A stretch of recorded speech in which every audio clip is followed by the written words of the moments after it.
மன்னிப்பு கேட்கணும்னு வந்திருக்கேன். நான் நண்பர்கள் தானே? சரி, okay. I'm going to take little time with it. Don't mistake me. Don't stop me. Actually, I think I should also speak from my heart and my pedestal. முதலாவதாக நான் நன்றி சொல்வது எனக்கு மிகவும் பிடித்தான பாடலாசிரியர், எழுத்தாளர், சிறந்த பெண்மணி தாமரைக்கு. தாமரை விமர்சித்து பேசியிருந்தாங்க. அதில் ஒரு வார்த்தை சொல்லியிருந்தாங்க. அவங்கள்ட்ட முதல்ல நான் மன்னிப்பு கேட்குறேன். ஆனால் ஒரு விஷயம் சொல்லியிருந்தாங்க, வெற்றி என்னை இப்படி பேச வைத்துச்சுன்னு. 18 வருஷம் போராடி கொண்டே இருக்கிறேன் என் தாமரை சகோதரி அவர்களே. ஒவ்வொரு நாளும் பௌத்தனுடைய 10 நிமிடம் உன் மரணத்தை பற்றி நீ தியானி அப்படின்றாங்க. என் மரணத்தை பற்றி தியானித்துக் கொண்டே இருக்கிறேன். வெற்றி என் தலைமையில் இருந்தா இந்நேரம் நான் பெரிய பெரிய ஆளுக்கெல்லாம் படம் பண்ணியிருக்கோம். அதனால மன்னிப்பு கேட்கிறேன். ரெண்டாவது, எனக்கு ரொம்ப பிடிச்ச மிகச்சிறந்த ஆளுமை லெனின் பாரதி. அவன் என்னை விமர்சிச்சிருந்தான்.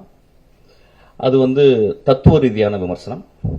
அவனுக்கும் என்னுடைய ஆழ்ந்த வருத்தத்தை மன்னிப்பையும் சொல்கிறேன். அதுக்கப்புறம் ஒரு ஆக்டர், அவர் பேர் அருள்தாஸ். அவர் ரொம்ப எனக்கு பிடிக்கும். அவர் மூஞ்சியை பார்க்கும்போது ஒரு பழைய தமிழ் உள்ள இருக்கும், ரொம்ப கருணை இருக்கும் ஒரு முகத்தில். அவர் கூட ரொம்ப நாள் ஒர்க் பண்ண நினைச்சேன். அவர் ஒரு 3 நாள் ரொம்ப கஷ்டப்பட்டு பெரிய பிரபலமாகவே ஆயிட்டார் என்னை திட்டி. ஆக்சுவலி அவருக்கு என் மன்னிப்பை தெரிவித்துக் கொள்கிறேன். அதுக்கப்புறம் சசி அண்ணா என்னை கூப்பிட்டு நேற்று நைட் இரவு கூப்பிட்டாரு. உன்னை ஏன்டா நான் அடக்கலன்னு சொன்னார். அந்த அன்புக்கு நன்றி. அவரை நான் மன்னிப்பு கேட்கிறேன். லட்சுமி ராமகிருஷ்ணன் ஒரு 3 நாளாக பேசிட்டே இருக்காங்க. நான் பேசவே இல்லை. எனக்கு என்ன பேசுவாங்கன்னு தெரியும், என் தாய் போல. அவங்களுக்கும் நான் மன்னிப்பு கேட்குறேன். அதுக்கப்புறம் எனக்கு மிகச்சிறந்த படத்தை கொடுத்து என் தந்தை போல இயங்கிக் கொண்டிருக்கும் திரு தான் அவர்கள்.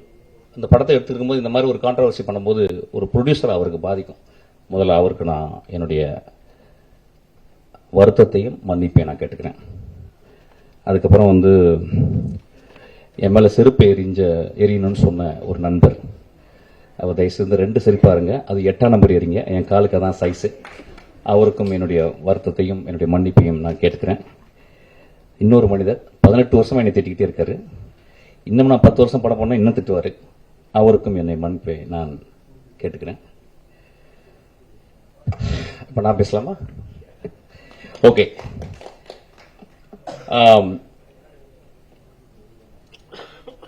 ஃப்ராய்டு ஜோக்ஸ் அண்ட் அன்கான்சியஸ்னு ஒரு புக் எழுதியிருக்காரு.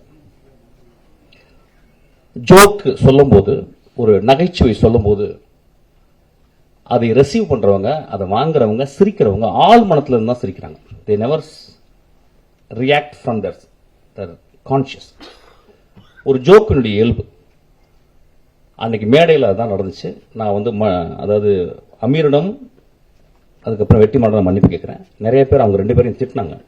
அதாவது முகம் சுளிக்கிற மாதிரி பேசுறதுக்கு அவங்க சிரிச்சாங்கன்னு சொல்லிட்டு, அவங்க சிரிச்சதை விட மேல இருந்த எல்லாரும் கீழே அந்த பத்திரிகையாலும் விழுந்து சிரிச்சாங்க. அது அந்த வீடியோவில் இருக்கு, அதை நீங்க பார்க்கணும். ஒரு ஜோக்காக தான் நான் மீன் பண்ணேன். ஆக்சுவலாக 2-3 வார்த்தைகள் மேலே போயிடுச்சு. அது அப்படிதான் சில நேரங்களில் அது மனதிலிருந்து பேசும்போது அப்படி ஆயிடுச்சு. அதுக்காக நான் மன்னிப்பு கேட்டுக்கிறேன். ஆனால் joke is meant to be a joke. அது யாரையும் அந்த இடத்துல ஒரு பர்டிகுலரான ஒரு பர்சனை நான் விமர்சிக்கிறவே இல்லை, ஒரு பர்டிகுலரான ஒரு மனிதனை தாக்கணும்னு எண்ணமே என்றதே இல்லை.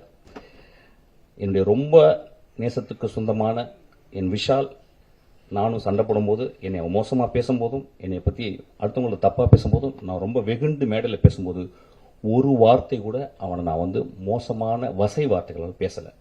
நான் சொன்ன ஒரே வார்த்தை பொறுக்கின்னு சொன்ன வார்த்தை தான். எனக்கு அந்த வார்த்தையை சொல்லி அளந்து தான் சொன்னேன். நண்பர்களே,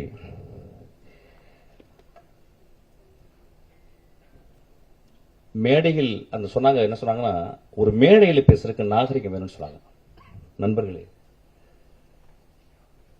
ஒரு மேடையில், அது என்ன மேடைன்னு எனக்கு தெரியல, ஒரு அரசியல் மேடை அல்லது இது கூத்து செய்யும் கலைஞர்களுடைய மேடை. இது அந்த கூத்து கலைஞர்கள் கிராமங்களில் போனீங்கன்னா, வள்ளி திருமணம், நிறைய நாடகங்களில் பார்த்தீங்கன்னா, அந்த நாடகத்தில் ஒரு 12 மணிக்கு ஒரு பப்பனும் ஒரு டான்ஸ்காரையும் பேசுவாங்க. அது தமிழகம் முழுதும் தெரியும். அது ரொம்ப நாக்கூசுற வார்த்தைகள் பேசுவாங்க. அது ஏன்னா அது ஒரு மக்களுக்கு அது ஒரு விதமான ஒரு வெளிப்பாடு, அது ஒரு விதமான நகைச்சுவை. அந்த நகைச்சுவையின் அடிப்படையில் தான் அன்னைக்கு நான் பேசினேன். ஆக்சுவலா யாரையும் புண்படுத்தணும் பேசவே இல்லை. ஏன்னா ஒரு படத்தினுடைய விழாக்கு வந்திருக்கேன், அந்த படத்தை பத்தி நான் பேசணும். அந்த படம் என் ஆன்மாக்குள்ள சென்றுச்சு. அந்த படம் பெருசா ஓடிச்சுனா கூட எனக்கு தெரியல. அந்த படத்தினுடைய நடிகர்கள், அந்த படத்தினுடைய இயக்குனர், அந்த படத்தை தயாரித்தவர்கள் அவ்வளவு அழகான விஷயம் பண்ணிருக்காங்க. அதை பேசணும்னு நினைச்சேன். அதை பேசுறதுக்கு இந்த படம் நல்லா இருக்கு, இந்த படம் இப்படி இருந்தா நல்லா இருக்கும்னு நான் பேசல. என் மனதில் ஆழத்திலிருந்து தான் பேசினேன்.